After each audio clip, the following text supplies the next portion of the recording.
Baby. Sorry, I was off in a world of my own then. Right.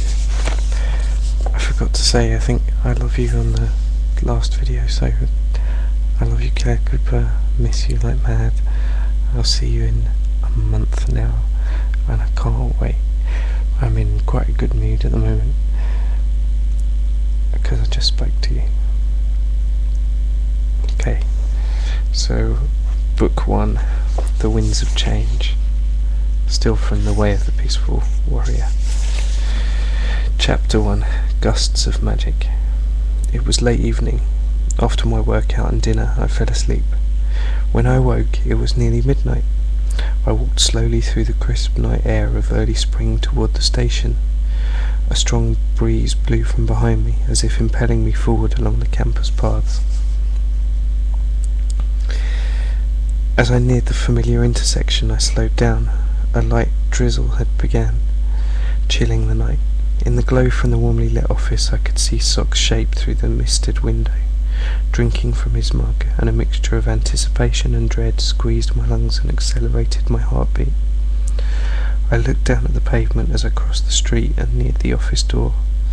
The wind gusted against the back of my neck. Suddenly chilled, I snapped my head up to see Socrates standing in the doorway, staring at me and sniffing the air like a wolf. He seemed to be looking right through me.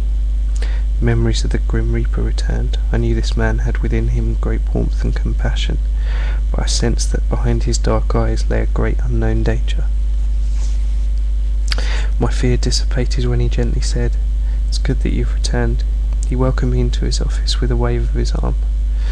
Just as I took off my shoes and sat down, the station bell clanged. I wiped the mist off the window and looked out to see an old Plymouth limp in with a flat tire. Socrates was already headed out the door wearing his army surplus rain poncho, watching him. I wondered momentarily how he could possibly have frightened me. The rain clouds darkened the night, bringing back fleeting images of the black-hooded death of my dream, changing the pattering of the soft rain into bony fingers drumming madly on the roof. I moved restlessly on the couch, tired from my intense workouts in the gym. The conference championships were coming up next week, and today had been the last hard workout before the meet. Socrates opened the door to the office. He stood with the door open and said, "Come outside, now," then left me. As I rose and put on my shoes, I looked through the mist. Socrates was standing out beyond the pumps, just outside the aura of the station lights. Half shrouded in darkness, he appeared to be wearing a black hood. The office now seemed like a fortress against the night, and against a world outside that was beginning to grate on my nerves like noisy downtown traffic. I was not going out there. Socrates beckoned me again, then again. From out in the darkness, surrendering to fate, I went outside. As I approached him cautiously, he said, "Listen, can you feel it?" "What? Feel?" Just then the rain stopped and the wind seemed to change direction. Strange, a warm wind. "The wind, Sock?" "Yes, the winds. They're changing. It means a turning point for you. Now. You may not have realised it. Neither did I, in fact, but tonight is a critical moment in time for you. You left, but you returned, and now the winds are changing." He looked at me for a moment, then strode back inside. I followed him in and sat down on the familiar couch. Socrates was still in his soft brown chair, his eyes riveted upon me. In a voice strong enough to pierce walls, but light enough to be carried by the March winds, he announced, "There's something I must do now. Don't be afraid."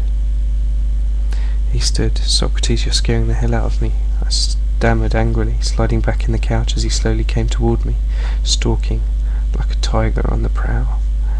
He glanced out the window for a moment, checking for possible interruptions, then knelt in front of me, saying softly, "Dan, do you recall that I told you we must work on changing your mind before you can see the warrior's way?"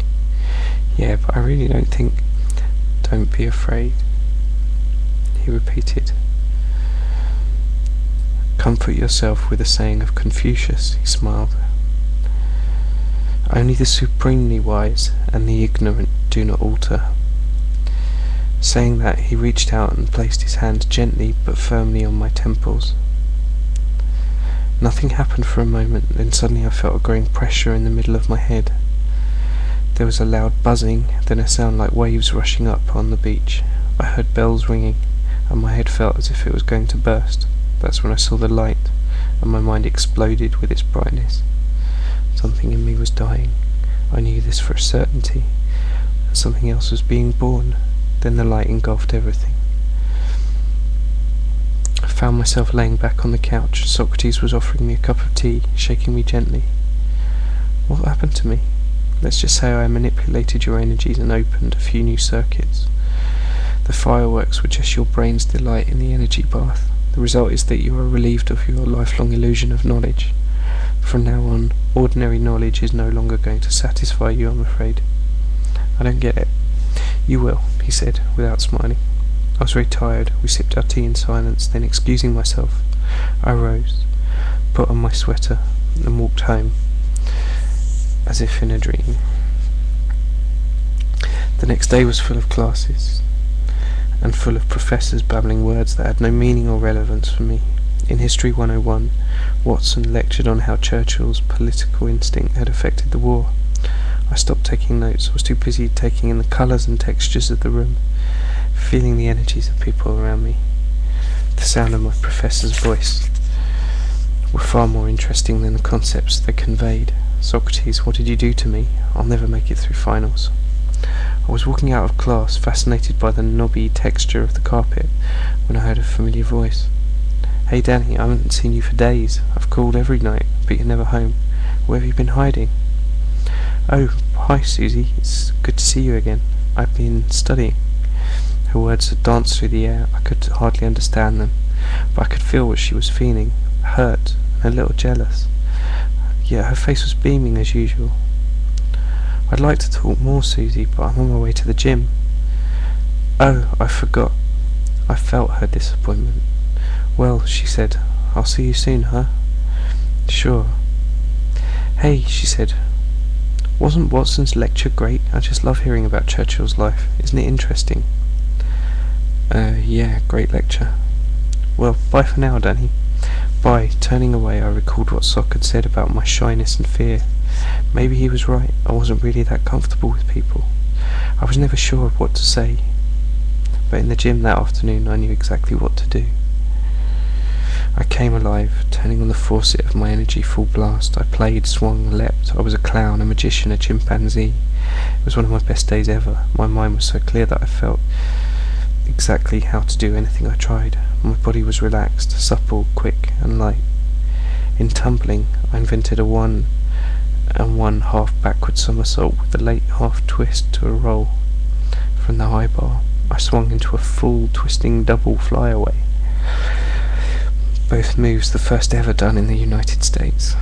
A few days later, the team flew up to Oregon for the conference championships. We won the meet and returned home to fanfare and glory, but I couldn't escape the concerns that plagued me. I considered the events that had occurred since the other night's experience of the bursting light. Something had certainly happened, as Sock had predicted, but it was frightening and I didn't think I liked it at all. Perhaps Socrates was not what he seemed. Perhaps he was something more clever, or more evil than I'd suspected. These thoughts vanished as I stepped through the doorway of the lit office and saw his eager smile. As soon as I'd sat down, Socrates said, "Are you ready to go on a journey?" A journey? I echoed. Yeah, a trip, travel, sojourn, vacation, adventure. No, thanks, I'm not dressed for it. Nonsense, he bellowed so loudly that we both looked around to see if any passer-by had heard. Shh, he whispered loudly. Not so loud. You'll wake everyone. Taking advantage of his affability, I blurted out, Socrates, my life no longer makes sense. Nothing works except when I'm in the gym. Aren't you supposed to make things better for me? I thought that's what a teacher did. I'll leave it there, because I'm nearly out of time.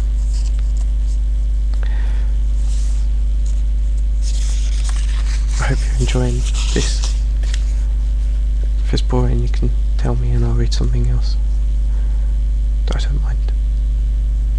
Whatever you want. I love you and sweet dreams.